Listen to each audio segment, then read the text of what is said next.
What's up, y'all? So I'm making this video and it's going to be based off the idea behind perfecting a craft or a sport or activity, or just becoming good at something that takes some sort of skill.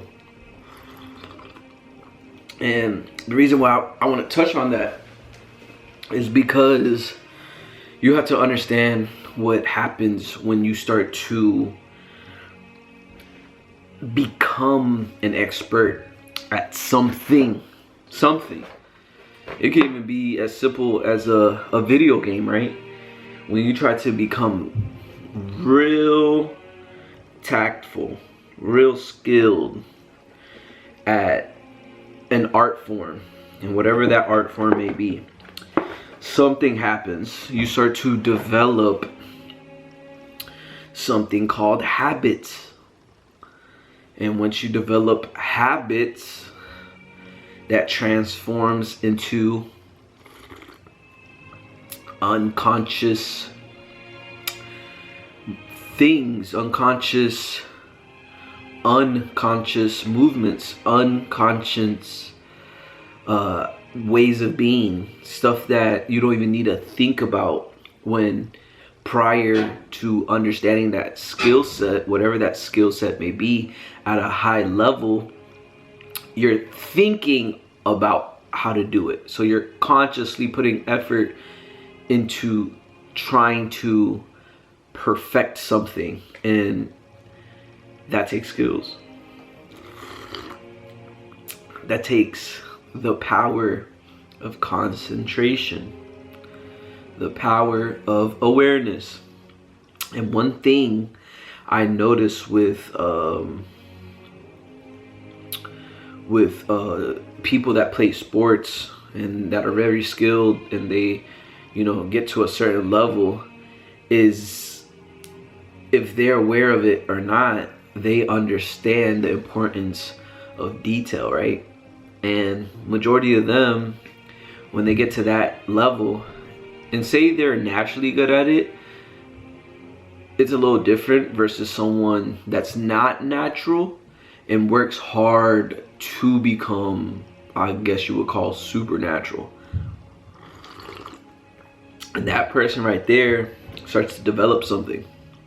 And what I've seen from great athletes that do this, one example, a good example is like Michael Jordan. Michael Jordan, we heard the story, he didn't get picked, what was it, for his like middle school or high school basketball team, and then boom, we have a Michael Jordan.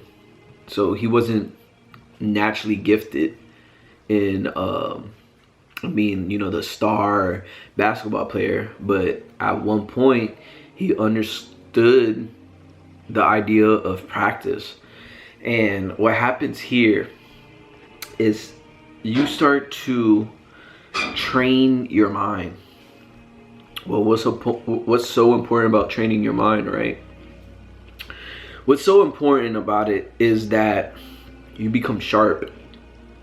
You start to understand things that you're aware of or you're unaware of. And in life, that's constantly happening. So I'm trying to correlate sports with the act of life or doing life. And the thing with the act of life or doing life is you have to understand this body's an instrument. And if I want to be great with this instrument, I need to know how to play it. Just like if I was learning how to play soccer, if I was learning how to skateboard, if I was learning a new video game I'm playing, if I'm trying to be an artist and I'm trying to draw, paint, if I'm trying to do a new craft, if I have a new job I'm doing, it's like I'm gonna suck at it in the beginning. I'm not gonna be so great, but the thing is, how do I get to the point where now you become the best person in that field? And that's what I'm explaining. So I'm just dropping gems here because I see everybody, including me, myself, we all struggle with unconscious things. And when I say we all struggle, I'm talking about like habits, personality traits, thought processes, ways of being. Even going to, say, if you want to be more attractive, dressing up. How do you present yourself to the world? Hygiene. You can really start to paint your life experience with purpose when you come from this angle of thinking. And what starts to happen is that you start to understand you're the one causing a certain outcome in front of you, but also understanding that you have no control of the outcome in front of you. But that doesn't mean you don't have any type of influence on it. And just me talking like this, it's so funny because I would have people be like, yo, I see you post your videos and stuff, and I see how you are. I didn't know you were like this in person. I thought that's just a front. And when I hear that, I'm like, okay, that's so interesting, because my question to those type of people is like, well, what are you like? What are you like on camera, and what are you like off camera? We all got an Instagram. We all got some sort of social media where we're posting about ourselves. Are you the same way? It could be good and bad, but anyone that knows me in person, I'm this way. This is how I am off and on the camera. But getting back to the point, the way I got here is through, and I would say, people are like, oh, you got that confidence, you know how to speak well. Well, guess what?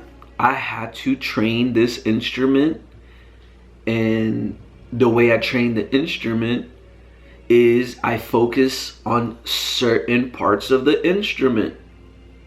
Or say, if you want to look at it in a bigger way, we have this big instrument called our body, but then there's also a bunch of small instruments within the body.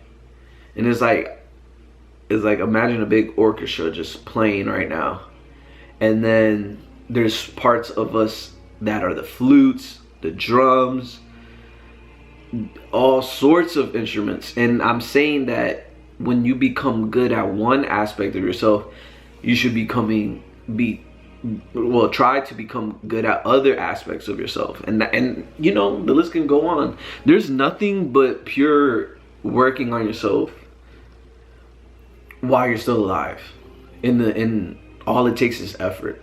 That's it. And the effort don't cost nothing. Effort doesn't cost anything, actually. It doesn't. It does cost something. It costs energy. But if you don't push that towards something you want to do, then you're kind of just giving up the energy that you were going to use anyway to something that you don't want to be. But that's my message. And if you get it, it should hit. It should stir some thoughts in your mind, and you should see stuff a little differently. But yeah, cheers. Fresh water, cold ice.